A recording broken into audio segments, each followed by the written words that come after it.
bukan apa yang kita dapat, tapi apa yang kita bisa perbuat untuk siapapun, untuk nusa dan bangsa.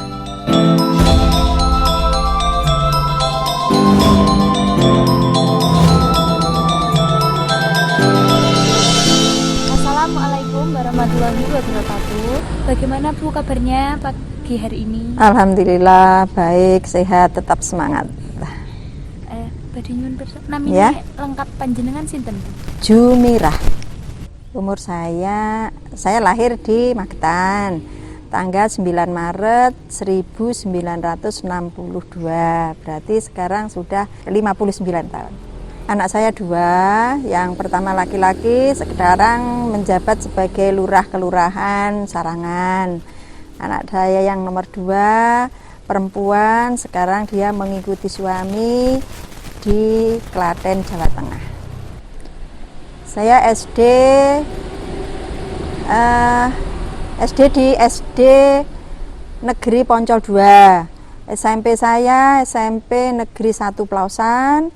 Kemudian saya melanjutkan ke SMA Negeri 1 Magetan. Kemudian saya kuliah di UNESA Surabaya. Saya diangkat tahun 1984 di SMP Negeri 1 Poncol. Kemudian mengikuti suami ke Kalimantan mulai tahun 1988 sampai 1993. Karena suami pindah ke Jawa, sehingga saya kembali lagi ke Jawa dan kembali ke SMP Negeri 1 Poncol. Waktu itu tahun 1993 sampai tahun 2005. Karena kebetulan suami saya menjadi kepala sekolah di SMP 1 Poncol, saya kan tidak boleh satu kantor, sehingga saya dipindah tugaskan ke SMP Negeri 1 Plausan.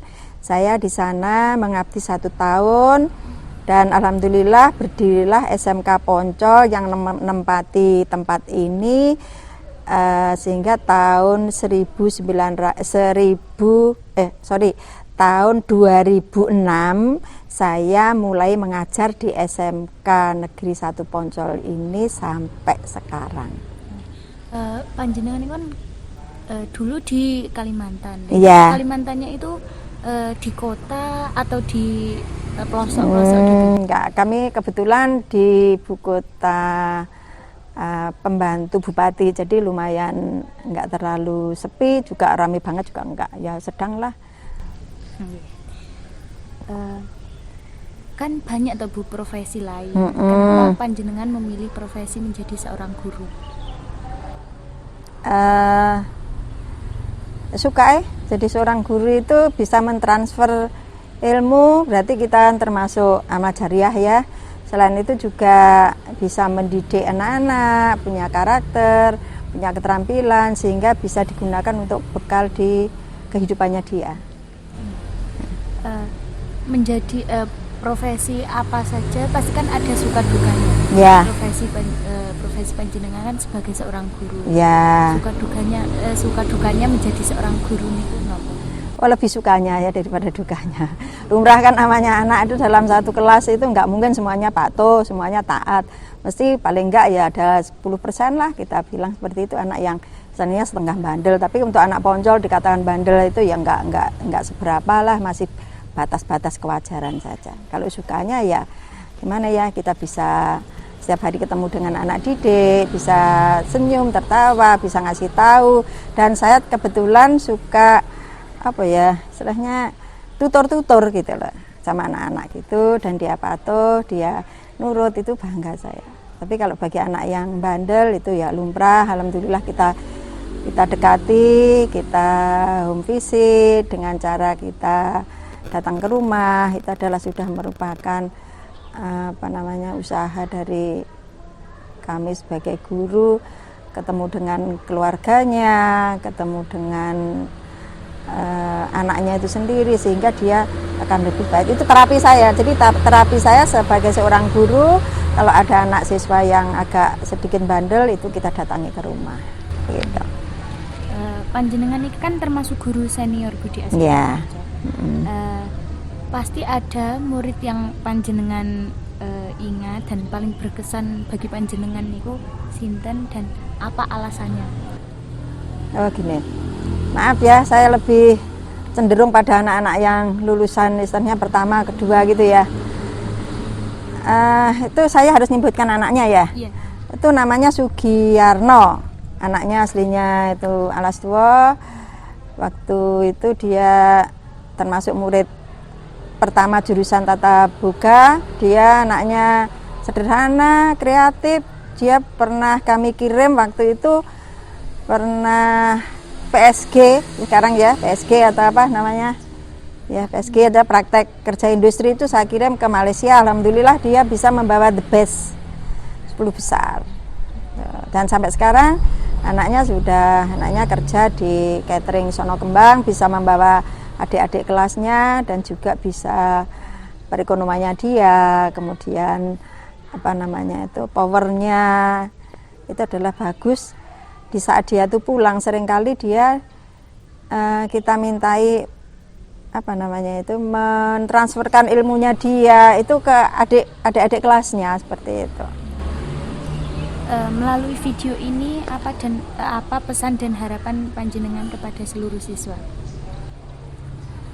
Saya mohon dengan adanya pandemi kita tetap jaga kesehatan, tetap semangat, selalu semangat ya, semangat.